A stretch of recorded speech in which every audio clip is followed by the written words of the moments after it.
Good morning, everybody. It's Mrs. Rechtenwald, and I'm so happy that today I get to bring you an extra special. Yay! Can't wait to see y'all.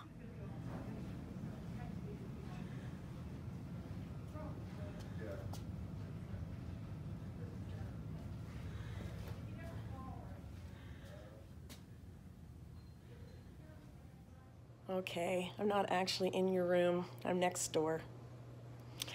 But I really hope you enjoy your extra special. And please keep saying hi to me when you see me, because I miss you guys. Hey, everybody. Welcome to the music room in my house. And it's full of instruments. This is our keyboard.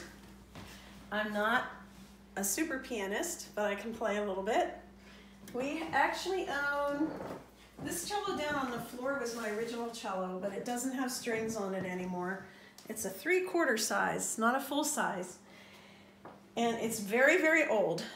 And then we have a cello right there we call the Betty cello because an older woman named Betty Martin owned it. We have another cello here, which is a pretty nice cello. And then this is my son Glenn's cello. And then this is my cello right here. And we have guitars. There's a guitar there, Taylor guitar, another guitar, Gil guitar there. This is a Taylor guitar here. And then we also have more guitars. And then there's another room in our house where we have a few other instruments too. One of our most fun things we have is, this is a didgeridoo. Now I can't blow in it, but this is an Aboriginal from Australia, but this was not made in Australia. You blow in it and it goes and I wish I could have someone blow in it for you. But this is made out of apricot wood. This is an apricot branch. My son Glenn, when he was in high school, I think, asked for a didgeridoo for Christmas. Now, of course, because we're a musical family, like, who asked for a didgeridoo? Well, our family would. Most people would not ask for a didgeridoo. But I investigated, and I found this gentleman who makes didgeridoos, and it's made out of an apricot tree, and he split it in half. You can see the seam there, and then he carved it out, and then he put like a piece of pipe there for a mouthpiece. But I challenge you to go on YouTube and find someone playing a didgeridoo. Didgeridoo. D-I-G-E-R-D-O-O, I think. Anyway, it's really cool. This has a really cool sound, but I just love this thing. This is one of Noah's original rain sticks, this great big one. You guys probably saw it before when he was experimenting with making them, and then he ended up getting into the clear ones. And this is pretty cool too. I know I brought this to school before. And we have a horn here.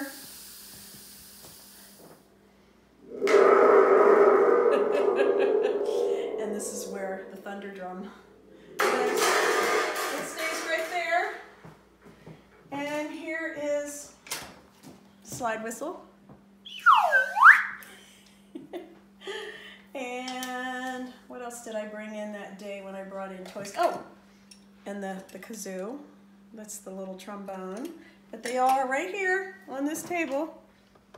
And we have a little bird whistle here. It's very loud, very loud. And then some shakers. And then an egg shaker. And we have other instruments too that are rhythm. Okay, here's my cello case. And my bow sits in here. Maybe I have showed you, maybe you don't know. I can't remember if I showed you before, like when I brought my cello to music class a long time ago. But the bow, I'll show you parts of the bow. This is the frog. And this is just the stick. And that's the point. And this is horsehair. This is horsehair. And you keep it loose when you're not using it so that it doesn't stress the horsehair too much. And then you tighten it, but you don't want to tighten it all the way because you want it to have a little bit of give. You don't want to tighten it so that the stick is totally straight, and that's so that it bows nicely. And I'll get the cello out. Now this cello is, I'm not sure how old it is actually. It was rebuilt in 1942, I think. And a good instrument will have a sticker on the inside where you can read it. The light's not hitting it very well, but I have a sticker inside there that tells, yeah, it's hard to see it, 1958 in Milwaukee.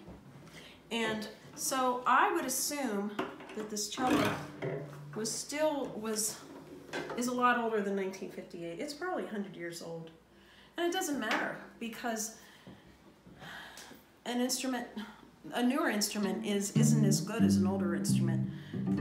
You have to take care of them. You can't leave it out in the hot sun, in a hot car. You can't leave it in freezing cold because it will affect the wood. It might crack, or the seams might come apart. And the seams are put together with a special glue. It's called hide glue. And it can be melted again and taken apart and fixed and put back together. And this is the head. The same with a violin. You've got the head, you've got the neck, just like a body. The body and a bridge. The bridge, I always say the strings go over the bridge. This is the fingerboard. And these are called the F holes. I don't know why, because they don't look like Fs.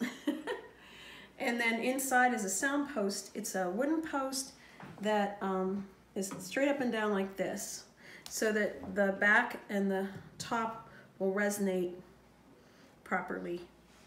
And you tune it with these big pegs or these little fine tuners. Like if it's not out of tune very much, you can just use these little fine tuners. And you've got A, D, G, and C. Okay, now I'm gonna put some rosin on my bow. And you need rosin because that helps the bow glide smoothly. And also it does give it some like good traction on the strings.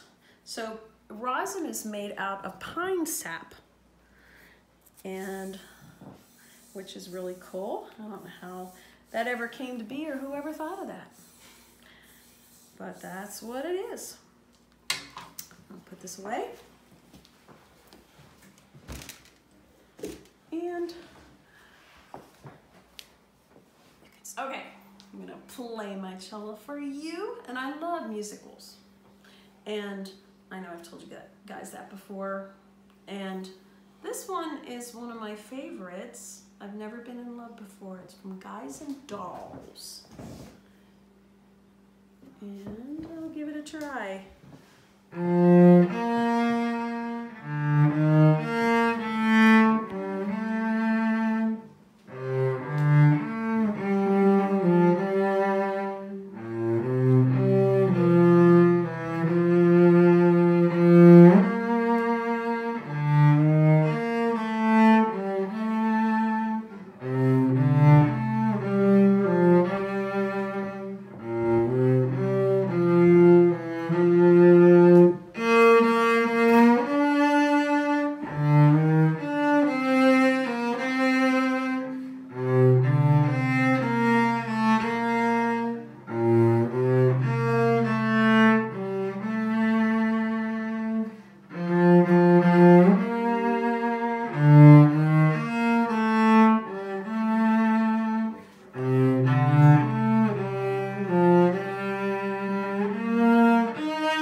Too.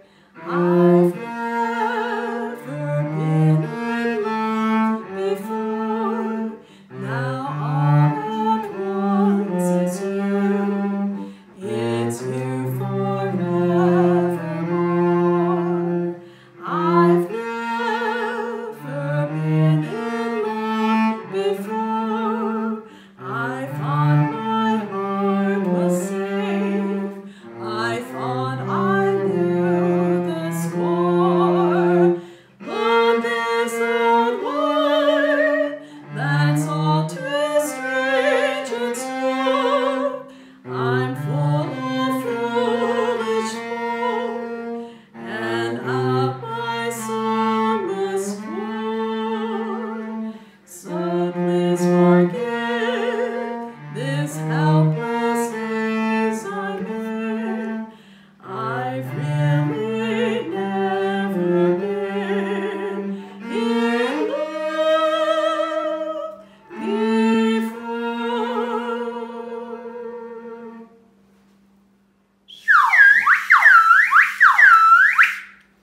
see you in school.